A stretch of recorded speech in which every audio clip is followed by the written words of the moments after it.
بسم اللہ الرحمن الرحیم اللہم صلی علی محمد وعلی آلہ واصحابہ وسلم۔ 9 ستمبر 2024 اڈیالہ جیل۔ سب سے پہلے تو میں عمران خان صاحب کی طرف سے پوری قوم بالخصوص تحریک انصاف کے ورکرز کا، عام عوام کا شکریہ ادا کرتا ہوں۔ جس طرح کل آپ لوگ نکلے ہیں، آپ نے ثابت کیا ہے پاکستانیوں کہ ہم زندہ قوم ہیں۔ آپ نے ثابت کیا ہے کہ آپ نے اپنے لیڈر کو جیل میں اکیلا نہیں چھوڑا۔ اور میں آپ کو یہ بتا دوں، اس نے بھی آپ کو اکیلا نہیں چھوڑا۔ وہ بھی آپ کے ساتھ اندر اتنا ہی مضبوط کھڑا ہے جس طرح آپ اس کے ساتھ کروڑوں کی تعداد میں باہر مضبوط کھڑے ہیں۔ آج کل کے جلسے کے حوالے سے میں نے عمران خان صاحب کو بڑا خوش پایا۔ خوش تھے کہ میرے لوگ نکلے ہیں۔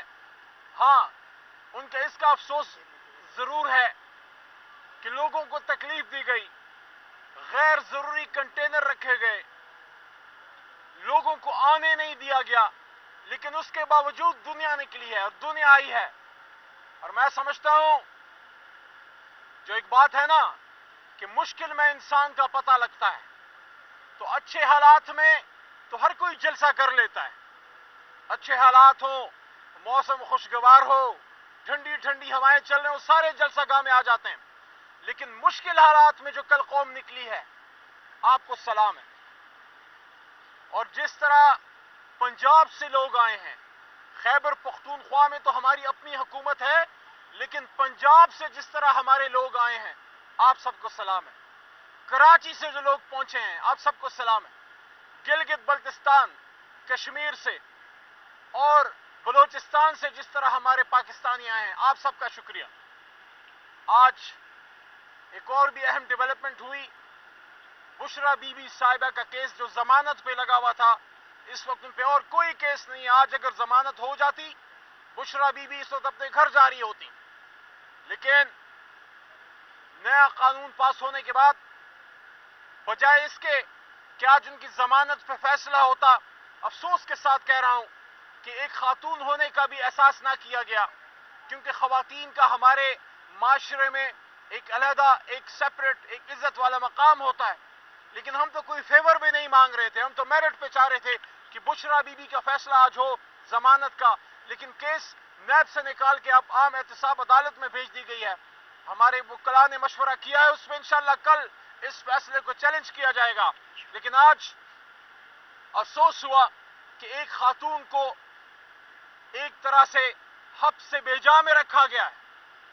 ایک خاتون کو حبس سے بیجا میں رکھا گیا ہے۔ کوئی کیس ایسا نہیں ہے جس میں وہ سزاوار ہوں۔ آج ان کی ضمانت کا فیصلہ ہو جانا چاہیے تھا، لیکن کوئی بات نہیں۔ فَإِنَّ مَعَ الْعُسْرِ يُسْرًا إِنَّ مَعَ الْعُسْرِ يُسْرًا۔ ہر تکلیف کے ساتھ آسانی ہوتی ہے، ہر تکلیف کے ساتھ آسانی ہوتی ہے، اللہ کہتے ہیں۔ اور آج عمران خان صاحب کو جیل کے اندر جناب محمد الرسول اللہ خاتم نبی صلی اللہ علیہ وسلم کی باتیں کرتے ہم نے سنا، ان کی مثالیں دیتے سنا۔ وہ اپنے وکلاء کو، مجھے، ہمارے ساتھیوں کو حوصلہ دے رہے تھے۔ کیا ایمان دیا ہے اللہ تعالیٰ نے اس شخص کو کہ انہوں نے کہا کہ ہم اپنے نبی پاک صلی اللہ علیہ وسلم کی سیرت اور سنت پہ عمل ہمیں کرنا چاہیے۔ جیل سے ایک اسیر اڈیالہ، قوم کا لیڈر، 1 سال ہو گیا جیل میں، قوم کو باہر کیا پیغام دے رہا ہے؟ کہہ رہا ہے کہ اپنے نبی پاک صلی اللہ علیہ وسلم کی سیرت پہ عمل کریں۔ اور انہوں نے یہ کہا کہ ایک ایسی تاریخی ریولوشن، ایک دنیا کو بدل کے رکھ دیا۔ انہوں نے کہا کہ 10 سال کے اندر انہوں نے وہ عرب لوگ جن کو لوگ پوچھتے تک نہیں تھے، ان کو دنیا کا فاتح عالم بنا دیا، ان کو دنیا کا فاتح عالم بنا دیا۔ اور اس لیے انہوں نے کہا کہ آج ہماری بھی نجات اسی میں ہے کہ ہم ان اصولوں کو لے کے اس پاکستان کو آگے لے کے جائیں۔ تو انشاءاللہ خان صاحب کے حوصلے بلند ہیں، لیکن ظلم عظیم ہے کہ قوم کو اپنے لیڈر سے دور رکھا جا رہا ہے۔ ایک ایک دن جو ان کا جیل میں رکھا جا رہا ہے، وہ 25 کروڑ کا نقصان ہو رہا ہے۔ ہم جس طرح کل ہم نے جلسے میں ڈیمانڈ کی، آج بھی یہ بات یہاں پہ اڈیالہ کے باہر ہم کر رہے ہیں۔ عمران خان صاحب نے آج پھر کہا ہے کہ سپریم کورٹ پہ حملہ پاکستان پہ حملہ ہے۔ اگر قانون کی آڑ میں ججوں کے ٹینیور سے کھیلا جاتا ہے، اگر اپنے ذاتی مقاصد کے لیے ججوں کی تعداد سے کھیلا جاتا ہے یا سپریم کورٹ کی طاقت کو کم کیا جاتا ہے، اعلیٰ عدلیہ پہ اٹیک کیا جاتا ہے، یہ حملہ ہے پاکستان پہ، کیونکہ تمام ادارے بقول عمران خان صاحب کوئی اب کسی ادارے کی طرف نہیں دیکھ رہا، صرف جوڈیشری کی طرف جو ہے وہ دیکھ رہے ہیں، اور جوڈیشری کی حالت یہ ہے کہ حکومت ہاتھ دھو کے ان کے پیچھے پڑ گئی ہے۔ اس وقت پوری قوم کو اپنی عدلیہ کے ساتھ کھڑا ہونا چاہیے تاکہ وہ مضبوط فیصلے دے سکیں، اسی میں سب کی بقا ہے۔ جو انہوں نے قانون پاس کیا تھا 3 دن پہلے، جو حکومت نے جلسوں کے حوالے سے پاس کیا، اسمبلی کے فلور پہ حکومتی بینچز خاص کر پیپلز پارٹی کو مخاطب کر کے میں نے یہ بات کی کہ کل کو یہ قانون آپ کے گلے میں پڑے گا۔ ایسا قانون تو ضیاء صاحب کے زمانے میں بھی نہیں تھا، ضیاء کے مارشلائی دور میں بھی نہیں تھا کہ جلسے پہ آپ 3 سال کی سزا، 10 سال کی سزا، آپ کیا کرنے جا رہے ہیں؟ میں ان برائے نام جمہوری لوگوں سے پوچھنا چاہتا ہوں، خاص کر پیپلز پارٹی سے زیادہ سوال اس لیے ہے کہ آپ نے بھٹو کے نظریے کو سر بازار نیلام کر دیا۔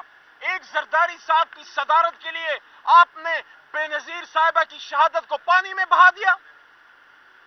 صدارت کیا چیز ہے؟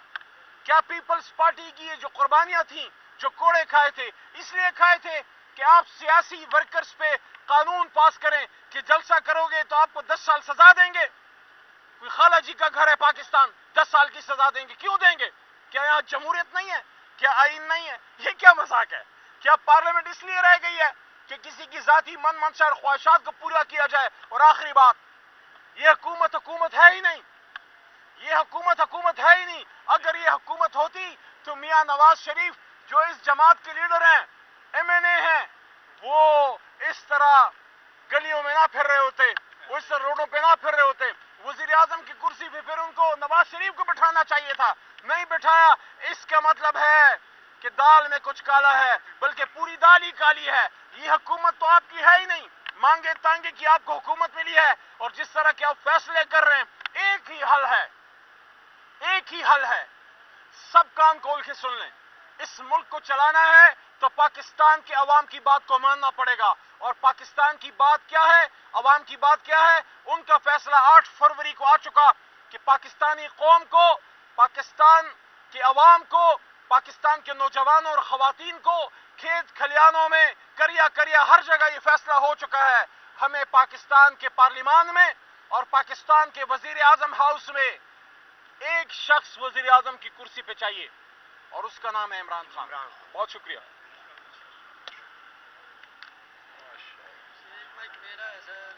سر ادھر ہیں، میں خالی ہاتھ آیا تو خالی ہاتھ